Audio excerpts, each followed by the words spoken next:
میدونین داشتم به چی فکر میکردم؟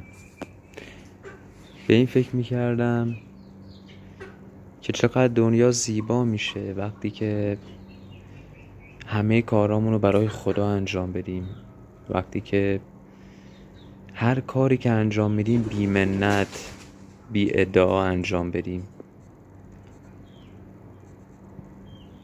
دنیا بدون کار خیر اصلا جای قشنگی نیست. دنیا زمانی زیبا میشه که انسان کار خیر انجام بده، مثل این درختی که میوه داره. نگاه کنید این درخت چرا ثمره داده؟ خیلی زحمت کشیده.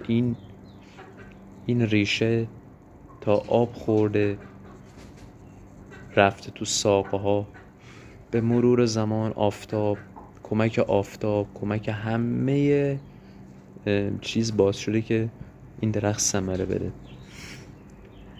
انسان ثمرش کارهای خیری که انجام میده. اگر ما به همدیگه خوبی کنیم، اگر ما قدر همدیگه رو بدونیم، انسان زمانی خوشبخت میشه که برای خوشبختی انسان‌ها تلاش کنه. اگر ما کمک کنیم انسان‌ها رو خوشبخت بکنیم، ما هم خوشبخت میشیم.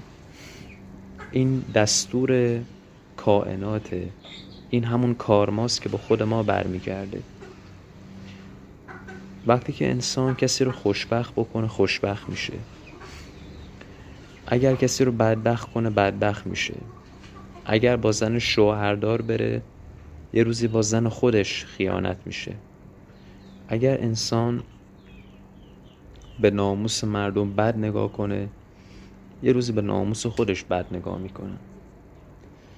با قول ضرب مثلی میگه هر چه کنی به خود کنی، هر چه گویی به خود گویی. هر چه ما میگیم و انجام میدیم همش به خودمون برمیگرده. فرقی هم نمیکنه چه عملی انجام میدی. دیر یا زود تو با هر عملی که انجام میدی یه روزی ملاقات میکنی، بدون شک. انسان همه اعمالش به خودش برمیگرده. پس سعی کنیم اگر میخوایم کارما به خودمون برگرده انسان خوبی باشیم، برای خوشبختی بقیه تلاش کنیم، دل یکی رو شاد کنیم تا دل خودمون هم شاد بشه، تا اون شادی به خودمون برگرده. انشالله.